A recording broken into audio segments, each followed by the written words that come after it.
ఇదంతా సరస్వతి గారు రన్ చేసే ఆర్ఫనేజ్లో స్టార్ట్ అయింది.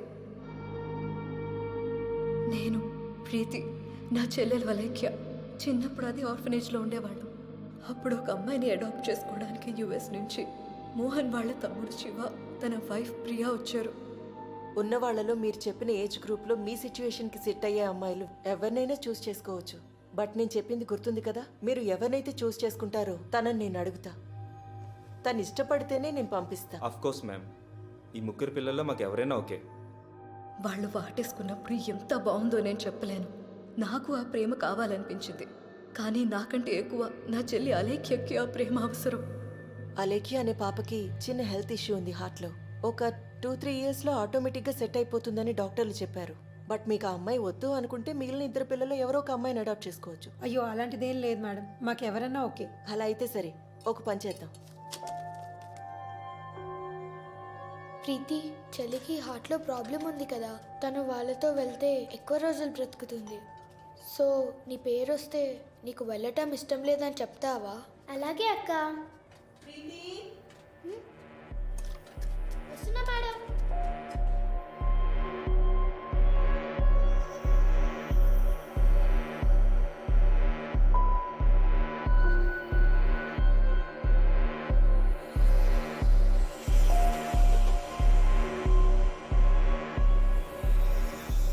కొన్ని మంత్స్కే నా చెల్లెలు తన బర్త్డే రోజు చనిపోయింది.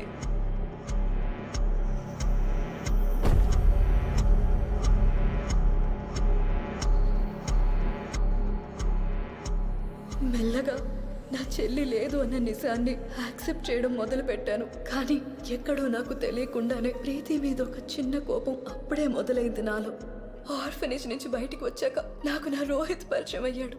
తను నన్ను ఎంత బాగా చూసుకున్నా నా చెల్లిని మాత్రం మర్చిపోలేకపోయా.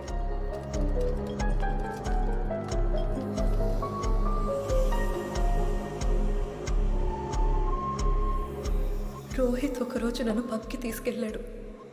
అక్కడ నేను ప్రీతిని చూశాను. చాలా హ్యాపీగా ఫ్రెండ్స్తో డాన్స్ చేస్తూ కనిపించింది. ఎవరు?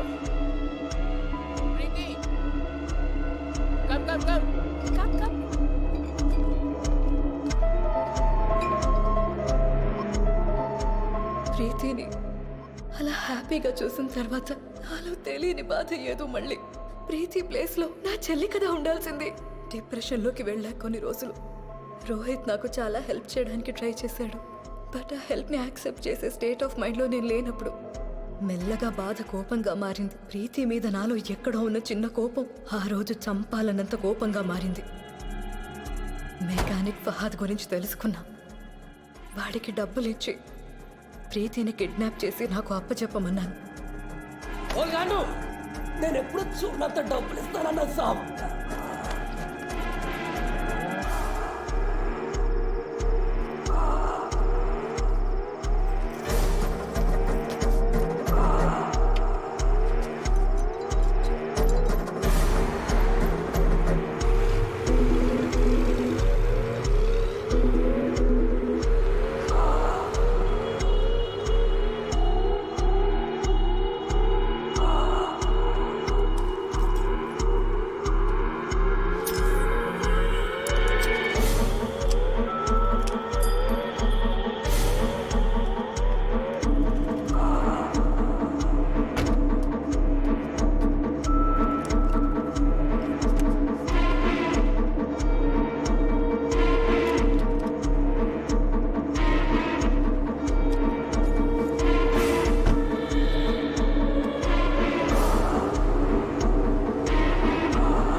స్వప్న, ఏమైంది? నా చెల్లెలి బర్త్డే రోజే నేను ప్రీతిని చంపేశాను. స్వప్న, ఏంటిది?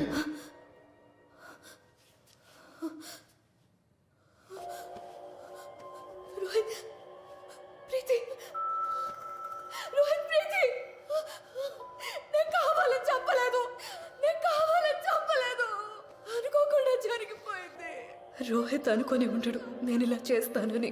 కానీ నేను పడ్డ బాధ విన్నాక నాలోని కోపాన్ని అర్థం చేసుకుని he chose me over his duty.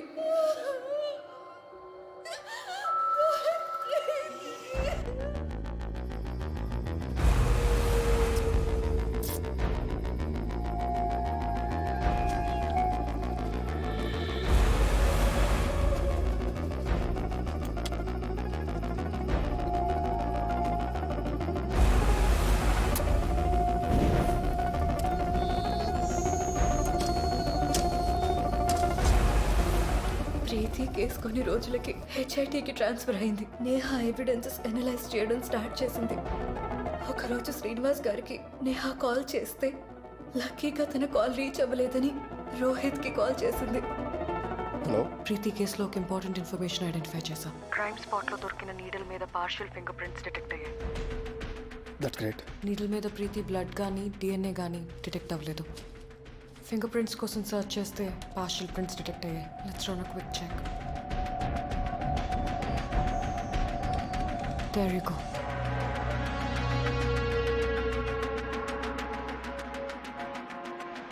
Partial finger prints అంటున్నావు కదా, we need to check with the finger prints bureau.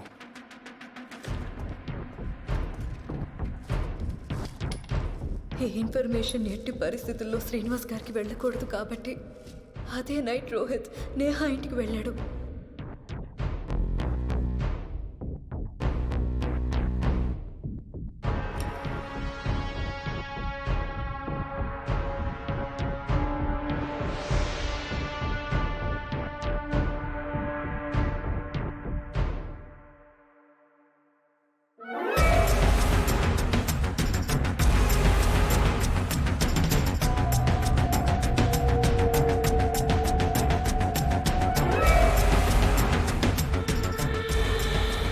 నేహాని మా ఇంట్లోనే ఉంచాం.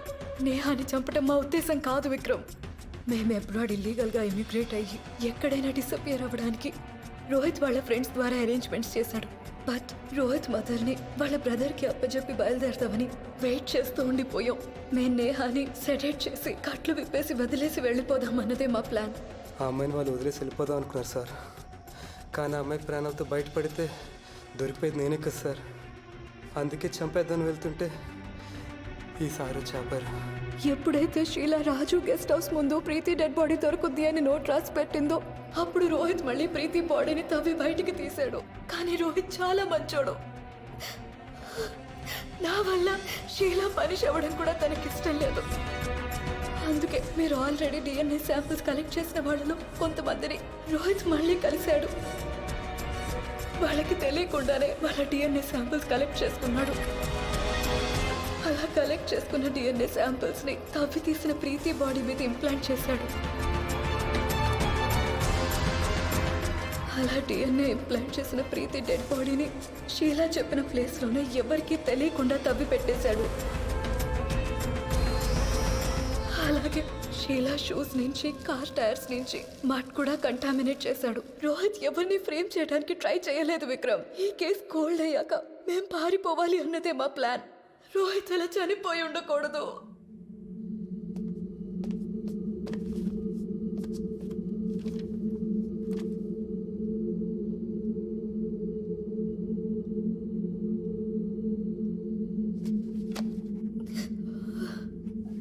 మరి లత ఎవరో కూడా నాకు తెలియదు విక్రమ్. డబ్బు సార్. ఒక్కసారి అంత డబ్బు చూసాక మళ్ళీ మళ్ళీ కావాలనిపించింది. అందుకే సార్ లతాని కిడ్నాప్ చేయడానికి ట్రై చేశా.